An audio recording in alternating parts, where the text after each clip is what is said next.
6 నెలలు కర్ఫ్యూ ఎన్టీఆర్తో ప్రారంభమైంది కంట్రోలింగ్. దానిపైన కూడా నేను కంట్రోల్ చేశాను. కొంతమంది బాధపడ్డారు. నాకు అప్పుడు ఇప్పుడు కూడా జ్ఞాపకం ఉంటుంది. కొంతమంది మనుషులు మర్చిపోలేము.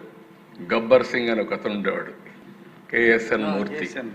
6 అడుగులు ఉండేవాడు, 130, 150 కేజీలు ఉండేవాడు. ఎంత పర్ఫెక్ట్గా ఉండేవాడంటే ఆ చార్మినార్ ప్రాంతానికి పోతే మొత్తం భూమి అంతా కూడా కంపిస్తూ ఉండేది. ఆ విధంగా ప్రవర్తించేవాడు. మొత్తం కంట్రోల్ చేసాం ఆ దశ. ఇప్పుడు అందుకే నా దశ మీ ఆవేశాలకు అర్థం ఉంది.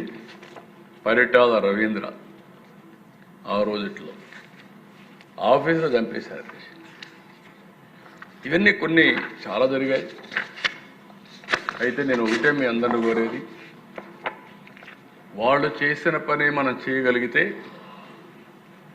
ఈ రాష్ట్రానికి న్యాయం జరగదు.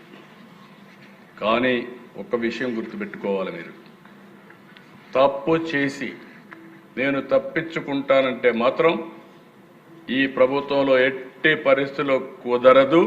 తప్పు చేసిన వాణ్ణి చట్ట ప్రకారం ఎట్టి పరిస్థితుల్లో పనిష్ చేసే బాధ్యత నేను తీసుకుంటానని చెప్పి కూడా నేను మీకు తెలియజేస్తున్నా, హామీ ఇస్తున్నా. No second thought.